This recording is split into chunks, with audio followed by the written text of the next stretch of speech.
Let me tell you about the day my life changed forever. My name is Amanda, and I still remember walking into Sterling Grant like I owned the place. Freshly pressed blazer, new heels clicking against the marble floors, that nervous excitement bubbling in my chest. This was it, my big break after years of grinding. Thomas, my new boss, greeted me with that $1,000,000 smile that made everyone in the office adore him. "We've heard great things about you, Amanda," he said, his hand warm around mine. "This team's lucky to have you." I practically floated to my desk. For 6 glorious months, I was the golden girl. Coming in early, staying late, nailing every project. Judy from accounting would bring me coffee just because. Marcus in IT always fixed my computer issues first. Even Karen, the office ice queen, started inviting me to lunch. I remember thinking, this is what success feels like. The late nights didn't matter because I was building something. The stress was worth it because Thomas believed in me. That's what made what happened next so much worse. Because when you're riding that high, when everything finally seems to be going right, that's usually when life's about to knock you flat on your back. It was a Tuesday afternoon when things changed. I was finishing up the quarterly report when Thomas stopped by my desk. "Amanda, I need you to stay late tonight. Big client presentation tomorrow." His hand rested on my shoulder longer than necessary. I nodded. "No problem." At 7:30 p.m., the office was empty except for us. Thomas brought over 2 glasses of whiskey. "For the hard workers," he said. I took one sip and set it aside. He moved closer. "You're too pretty to be working this late." I laughed it off. Just trying to get the job done. Thomas leaned in. His breath smelled like alcohol. "We could be doing other things." His fingers brushed my arm. I stood up. "I should finish those slides." He blocked my path. "Come on, Amanda. Don't be like that." I stepped around him. "I'll email you the files." The next morning, Thomas acted like nothing happened, but my coffee was cold when it arrived. Judy stopped saving me a seat at lunch.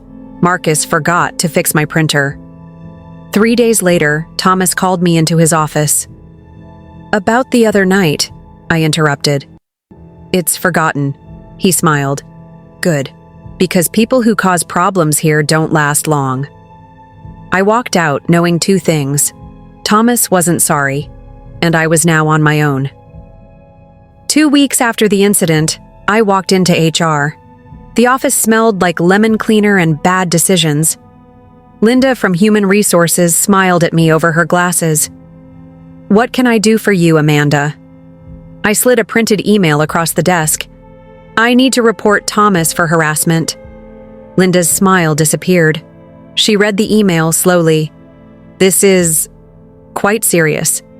"It is," I said. She folded her hands. "Have you tried talking to Thomas directly?" I did. It made things worse. Linda sighed. "These situations are complicated.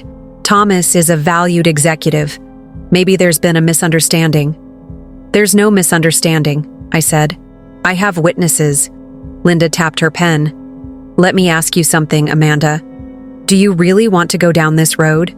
These things have a way of following people." "What's that supposed to mean?" "Just that careers can be fragile." She pushed the email back toward me. "Why don't you sleep on it?" I left the email on her desk. "I'm not sleeping on anything. I want this documented." Linda's face hardened. "Fine. We'll look into it." 3 days later, I got called into a meeting with Thomas and the HR director. Thomas smiled the whole time. The HR director said they found no evidence of wrongdoing. "Case closed," he said. As I walked out, Thomas whispered, "You should have taken the hint." That's when I realized HR wasn't there to protect me. They were there to protect the company. Monday morning, I walked into the office like nothing had happened, but everything had changed. The usual crowd at the coffee machine went quiet when I approached. Judy turned her back to me. Marcus suddenly found something very interesting on his phone. "Morning," I said to the group. A few mumbled replies. No eye contact. At lunch, Karen's usual table had one empty chair, mine. They'd rearranged the seating. I ate alone at my desk. My inbox was suspiciously empty. No new assignments, no meeting invites, just silence. Thomas walked by with a group from sales. "Great work on the Johnson account, team," he said loudly, patting someone on the back. He didn't even glance my way. By Wednesday, people stopped responding to my emails. My requests for information went unanswered. Even the office assistant forgot to order my supplies.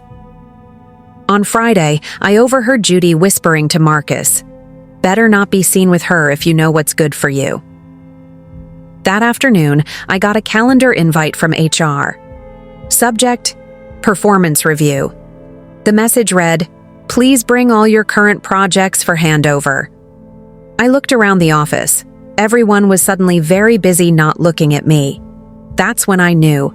They weren't just freezing me out. They were pushing me toward the exit. The morning after my performance review, I bought a small recorder from an electronics store across town. The sales guy didn't ask questions when I paid cash. Back at my apartment, I tested it in my purse.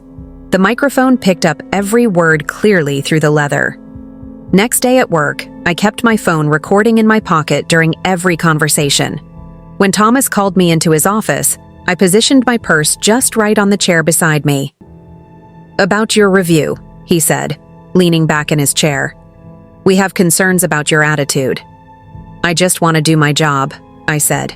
He smiled. "That's the problem. You're making this about more than work." The recorder caught every word. That afternoon, I created a new email folder labeled Archives. Every questionable message, every veiled threat got forwarded there from my work account. At night, I reviewed the recordings. Thomas telling Judy to handle the Amanda situation. HR discussing how to document performance issues.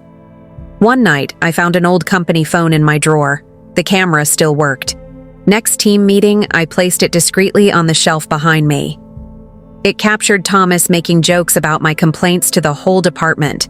The evidence kept piling up. But I needed more. Then I remembered. The security cameras in the hallway outside Thomas's office. The ones that might have captured what really happened that night. Getting that footage would be risky. But at this point, I had nothing left to lose. I waited until Friday afternoon to schedule the meeting. Less chance of interruptions. Less chance anyone would see me walking into HR with a folder full of evidence. Linda looked up from her computer when I entered.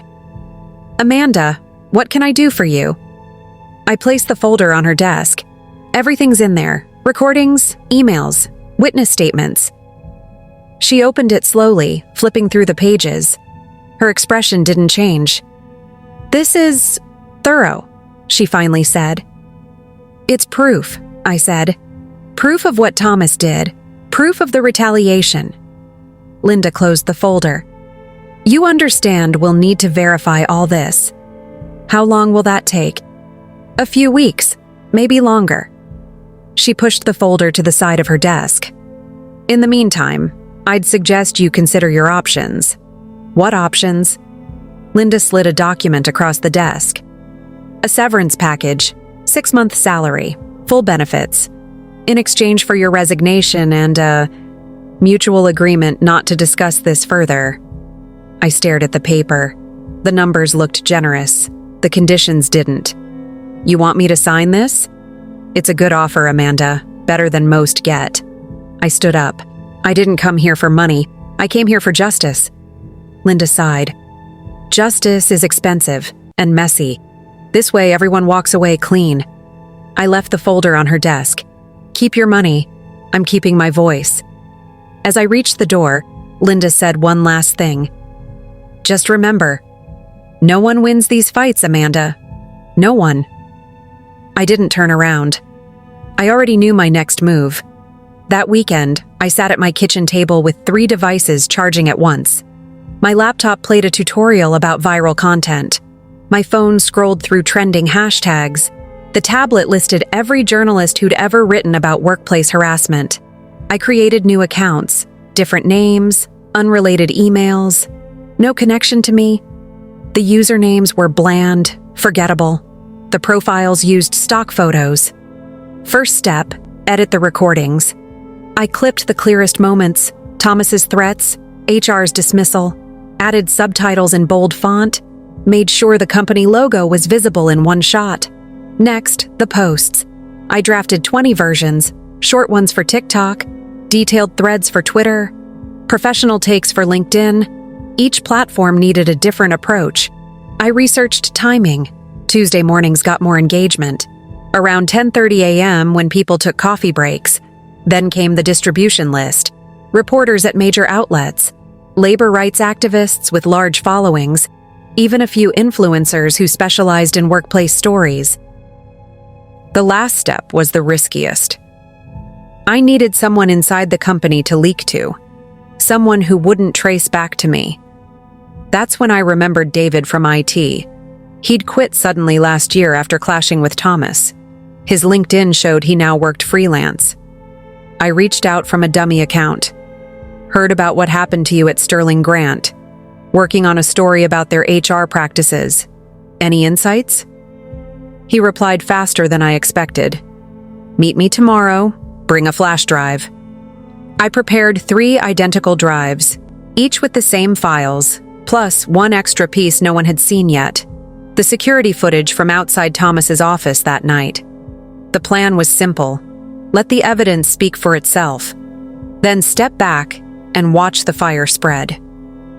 Tuesday morning, 10:28 a.m. I sat in my car outside a coffee shop 3 towns over, using their free Wi-Fi. My hands shook as I logged into the new account. I uploaded the first video, a 57-second clip of Thomas's clearest threat, with captions and the company logo clearly visible. The caption read, "When HR protects the harasser instead of the victim." Added 3 hashtags, "Ich workplace harassment," "Sure corporate cover-up," "Time's up." I hit post, then immediately drove away. By lunchtime, the video had 2,000 views. A few comments asked for more details. Someone tagged a popular labor rights activist.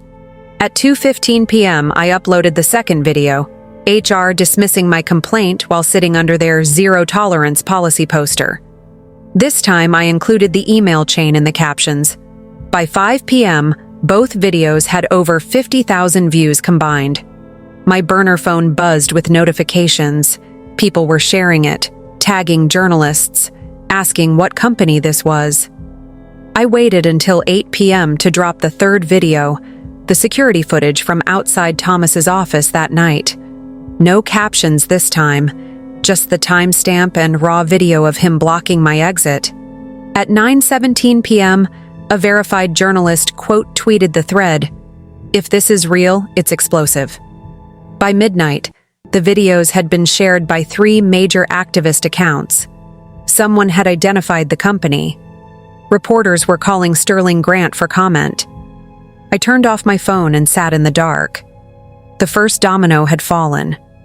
Now it was time to see how many others would follow. The next morning, I walked into the office like nothing had changed, but everything had. The receptionist's phone wouldn't stop ringing. I saw 3 people from legal rushing toward the executive wing. The usual morning chatter was gone, replaced by hushed whispers and sideways glances at phones. At 9:15 a.m., an all-staff email popped up. Mandatory meeting in conference room A at 10 a.m. No explanation. I took my usual seat in the back. The room filled quickly, but no one spoke. Then the CEO walked in. No introduction, no greeting. His tie was loose, his hair uncombed. "Some of you may have seen certain allegations circulating online," he said. "Let me be clear. We take these matters seriously. An internal review is underway." Someone coughed. A phone buzzed. No one moved. "The company will be issuing a statement later today," he continued. "Until then, you are not to speak to media, not to post about this, not to discuss it outside these walls." His eyes scanned the room. "Any violations will result in immediate termination." As people filed out, I noticed Thomas wasn't there. His office stood empty. the lights off. Back at my desk, my phone vibrated. A text from an unknown number. Check your email. The message contained a single link, a business news site. The headline read, Sterling Grant shares plummet 18% following harassment allegations. I minimized the window just as Judy walked by. She dropped a stack of papers on my desk without making eye contact. HR wants these filed by end of day. The top page was a company-wide memo about appropriate social media use.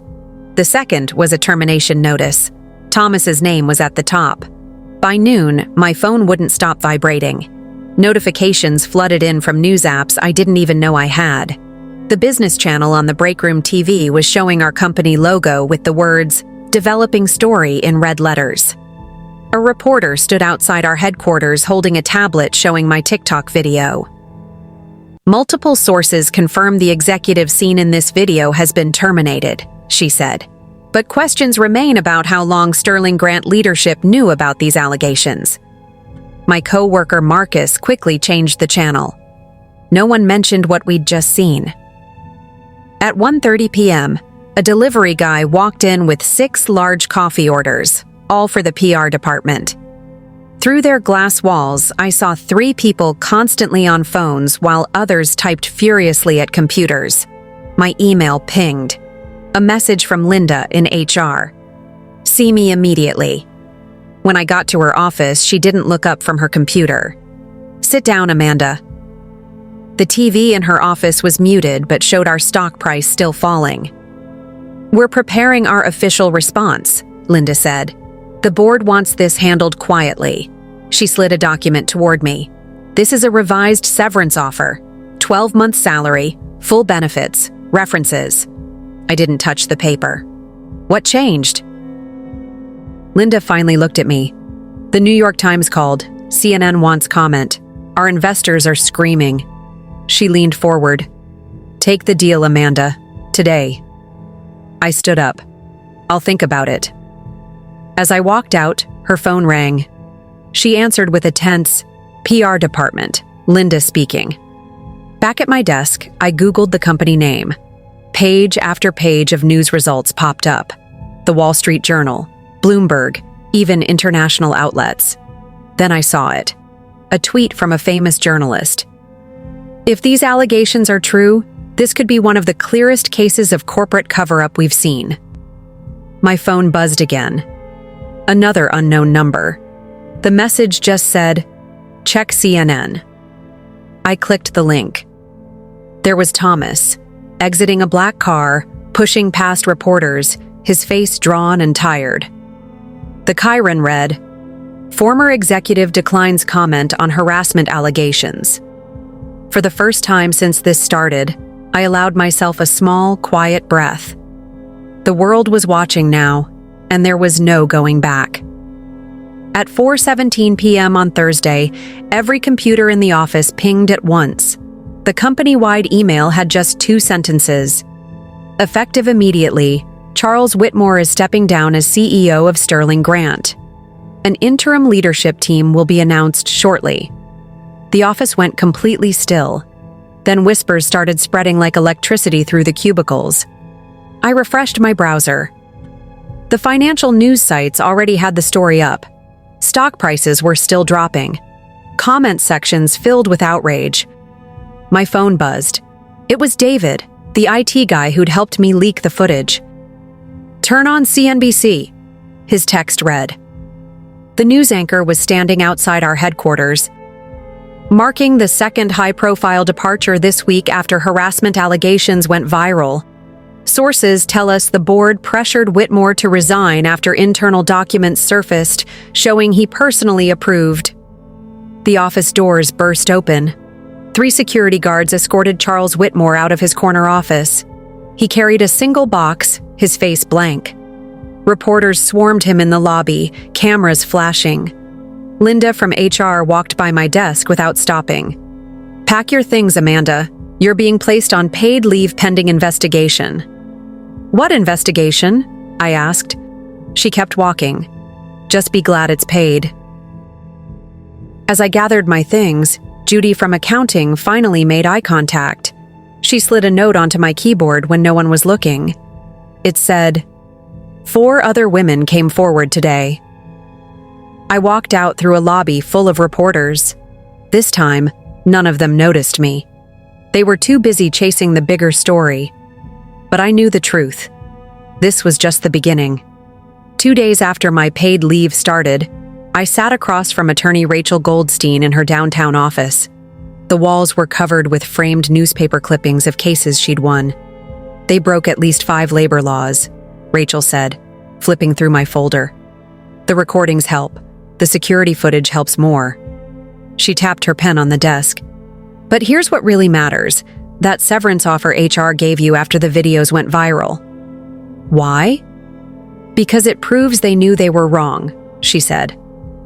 "Otherwise, why pay you to leave?" Rachel slid a document toward me. "We're suing for wrongful termination, retaliation, emotional distress, the works." I hesitated. "How long will this take?" "A year, maybe 2. She smiled. "But they'll settle. Companies like this always settle." The next morning, Sterling Grant's lawyers called Rachel. They offered 18 months' salary to drop the case. Rachel laughed. "Try doubling it, plus legal fees." By afternoon, the news broke online. Sterling Grant faces multiple lawsuits following harassment scandal.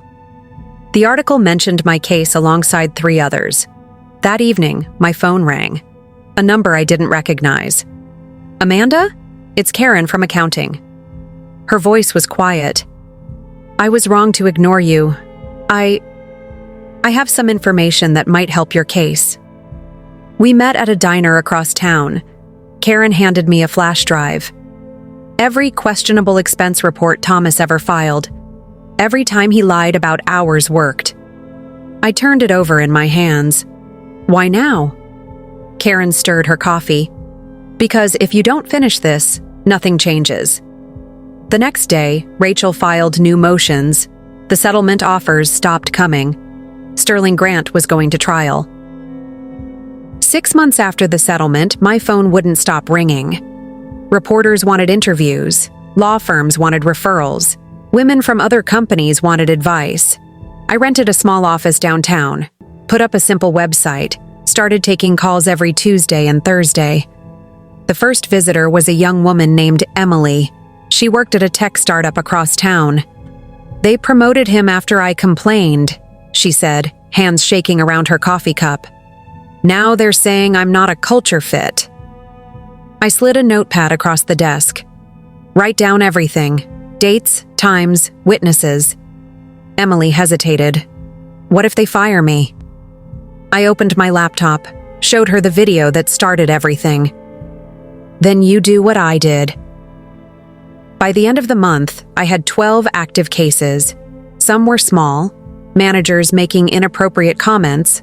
Others were big, systemic discrimination at major corporations. A national women's organization asked me to speak at their conference. The room held 200 people. Every seat was taken. "Document everything," I told the crowd. "Save every email, record every meeting. HR works for the company, not for you." Afterward, a line formed. Women showed me their own recordings, their own hidden documents, their own stories waiting to be told. That night, I updated the website, added a new section, How to Gather Evidence. The next morning, my inbox was full. Messages from all over the country, all with the same question. "Can you help me do what you did?" I started typing replies. One after another. The same answer every time. "Yes." Let's get started. 1 year to the day after I walked out of Sterling Grant for the last time, my phone buzzed with an unknown number. "Amanda, it's Linda, from HR." Her voice sounded different, smaller. I nearly dropped the phone. "What do you want?" A long pause. Then, "I'm calling to apologize." I didn't respond. Let the silence stretch. "I lost my job too," she continued. "After the new CEO came in, they cleaned house. The coffee in my hand had gone cold. Why call me now?" Another pause. Because you were right. About everything. Her breath hitched. I handled dozens of complaints over the years, always the same way. Protect the company, silence the victim. Outside my window, a car horn blared. The normal world kept moving. What happened to you?